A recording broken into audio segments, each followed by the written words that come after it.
Diabetes. तो what is the common reason for death in the diabetic patient, कि diabetic patient की death क्यों हो जाती है? So the reason is the diabetic ketoacidosis. So diabetic ketoacidosis is an acute medical emergency जहाँ पर patient की with in 2 to 3 days death हो सकती है। सो कैसे डेथ होती है, क्या चेंजेस आते हैं बॉडी में?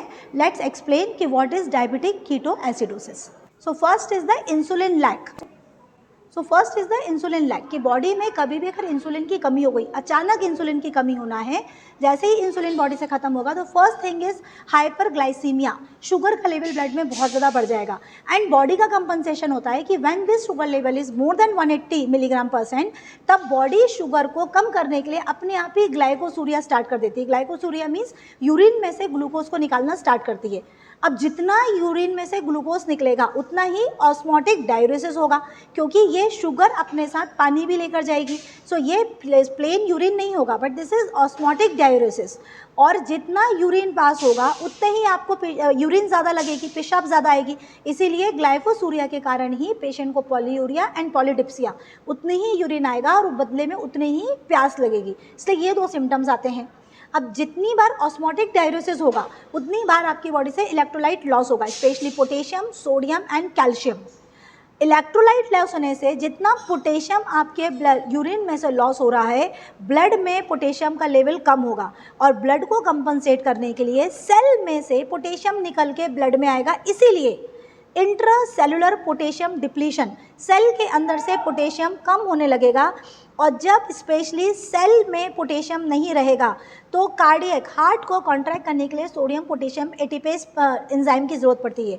बट अगर सेल में पोटेशियम कम हो गया तो कार्डियक कॉन्ट्रैक्शंस प्रॉपर नहीं होंगे, हार्ट कॉन्ट्रैक्ट नहीं करेगा, इसलिए ब्लड प्रेशर का कम होना एंड बदले में tachycardia. So hypotension and tachycardia is the most common symptom. Next is the ketosis, कि जब भी इंसुलिन की कमी होगी बॉडी में कीटोसिस होगा। कीटोसिस क्यों होगा? कीटोसिस क्यों होगा? बिकॉज जब भी नॉर्मल इंसुलिन टूटता है, लाइपोलिसिस जब भी बॉडी में इंसुलिन रहता है, जब तक आपकी बॉडी में इंसुलिन रहेगा लाइपोलिसिस नहीं हो पाएगी, फैट का ब्रेकडाउन नहीं हो पाएगा। और जो नॉर्मल अमाउंट का फैट टूटता भी है तो दैट फैट के लिपिड टूटने से बनता है acetyl coenzyme, and that acetyl coenzyme is now converted into triglyceride and free fatty acid, और ये अगेन बॉडी में डिपॉजिट हो जाता है। सो अगर इंसुलिन रहेगा तो एक तो लाइपोलिसिस बहुत एक्सेस नहीं होगी, और जो नॉर्मल होगी that lipolysis is now converted into triglyceride and free fatty acid. But now body में जब इंसुलिन एकदम खत्म हो जाएगा तो उस इंसुलिन लैक से एक्सेसिव लाइपोलिसिस स्टार्ट होगी। That excessive lipolysis is converted into acetyl coenzyme, but now this is not converted into normal triglyceride and free fatty acid, but instead this excessive acetyl coenzyme is now converted into acetone bodies, और acetone bodies body में 3 तरह की बन जाती हैं, that is acetone, acetoacetic acid and beta hydroxy butyric acid. So जितना insulin lack होगा उतनी कीटोन बॉडीज ज़्यादा बनेंगी, उतना ही बॉडी में कीटोसिस होगा। सो इंसुलिन लैक, कीटोसिस, बॉडी में कीटोन बॉडीज बन गई। अब बॉडी को एक काम और करना है कि शुगर तो कम करनी थी, बदले में अब कीटोन बॉडीज भी कम करना है। तो बॉडी क्या करेगी? कीटोन बॉडीज को यूरिन में से निकालना शुरू करेगी, दैट इज नोन एज कीटोनुरिया। तो यहाँ कीटोनुरिया स्टार्ट होगा, प्लस बॉडी कीटोन बॉडीज को खत्म करने के लिए एक्सेसिव में वोमिटिंग स्टार्ट कर देगी, तो प्रोफ्यूज वोमिटिंग्स, और जितनी वोमिटिंग्स होंगी उतना अगेन इलेक्ट्रोलाइट लॉस होगा, अगेन इलेक्ट्रोलाइट लॉस भी होगा, प्लस बॉडी डिहाइड्रेशन में भी जाएगी। डिहाइड्रेशन के कारण अगेन हाइपोटेंशन एंड टैकीकार्डिया, वो चेंजेस फिर अगेन आ जाएंगे। नेक्स्ट, जब भी हमारी बॉडी में कीटोन बॉडीज बन जाती हैं दैट कॉजेज एसिडोसिस, ब्लड का पीएच एसिडिक कर देंगी। ब्लड का पीएच एसिडिक होगा, it will cause respiratory failure. तो अल्टीमेटली पेशेंट की जो डेथ होती है this is because of the respiratory failure. And the most important thing last, कि बॉडी के सारे सेल्स को अपना काम करने के लिए ग्लूकोज चाहिए, हर सेल को एनर्जी लेने के लिए ग्लूकोज चाहिए, इसलिए लेकिन उस ग्लूकोज की एंट्री सेल के अंदर होती है only with the help of insulin. But इसके एक्सेप्शन है 4, कि आपका skeletal muscles, liver, kidney and eyes, ये 4 सेल ऐसे होते हैं जहाँ ग्लूकोज को एंट्री के लिए इंसुलिन की ज़रूरत नहीं होती है। सो यहाँ पर ग्लूकोज डायरेक्ट एंटर करता है without the help of insulin. तो अगर अब मेरी बॉडी में इंसुलिन की कमी हो गई, अगर मैं डायबिटिक हूँ टाइप 1, तो मेरे पूरी बॉडी के सेल्स को ग्लूकोज नहीं मिलेगा क्योंकि इंसुलिन नहीं है, बट आईज में, किडनी में, स्केलेटल मसल्स में और लीवर में ग्लूकोज बराबर पहुंचेगा, and that is the only reason कि जितना ग्लूकोज बढ़ता है उतनी मेरी किडनी फेलियर में जाती है, इसलिए डायबिटिक का कॉम्प्लिकेशन होता है डायबिटिक नेफ्रोपैथीज।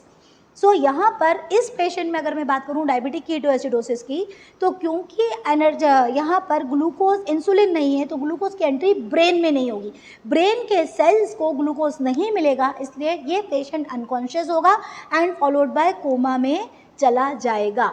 सो बिकॉज कि in case of ketosis impairment of glucose entry into brain and hence patient goes in coma, तो पेशेंट कोमा में जाएगा। अगर मैं एज सच डायबिटिक कीटोएसिडोसिस की बात करूं तो सबसे पहले कीटोन बॉडीज बन जाएंगी, कीटोन बॉडी से आपका ब्लड का पीएच एसिडिक हो जाएगा, पीएच के एसिडिक होने से रेस्पिरेटरी फेलियर के चांसेस बढ़ जाएंगे, कीटोनूरिया होगा, प्लस कीटोन बॉडी से वोमिटिंग्स होगी, वोमिटिंग से इलेक्ट्रोलाइट लॉस होगा, पानी की कमी होगी, तो again dehydration, hypotension and dehydration. Next कि जितना ग्लूकोज का लेवल बढ़ेगा उतना ही ब्लड गाढ़ा होगा, that is viscosity of the blood increases, इसलिए भी वो ब्रेन में नहीं जाएगा, तो पेशेंट अगेन ब्रेन में ग्लूकोज नहीं पहुंच रहा है, प्लस ब्लड गाढ़ा हो रहा है तो ऑक्सीजन नहीं पहुंच रही है, and that is the reason कि पेशेंट कोमा में चला जाएगा।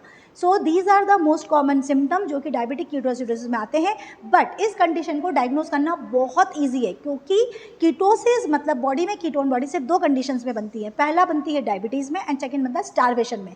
Starvation ketosis and diabetic ketosis, these are the most two conditions जहाँ कीटोन बॉडीज में, और जब भी बॉडी में कीटोन बॉडीज बनेंगी एक टिपिकल फिशी स्मेल आपकी ब्रेथ में से आएगी, मतलब आपकी सांस में से फिशी स्मेल आएगी। अगर आप इन चीज़ों को पकड़ लेंगे तो ये बिकॉज ये पूरी प्रोसेस हो क्यों रही है, इंसुलिन की कमी के कारण। तो अल्टीमेटली ऐसे पेशेंट को आईसीयू में एडमिट करके इंसुलिन जैसे ही स्टार्ट करते हैं ग्लूकोज कम होना शुरू हो जाता है, कीटोन बॉडीज बनना कम हो जाती हैं, और ये पूरी प्रोसेस अपने आप ही चेंज हो जाती है और पेशेंट की रिकवरी 100% हो जाती है। बट अगर आप इस कंडीशन को नहीं पकड़ पाए तो रेस्पिरेटरी फेलियर से पेशेंट की डेथ भी हो जाती है।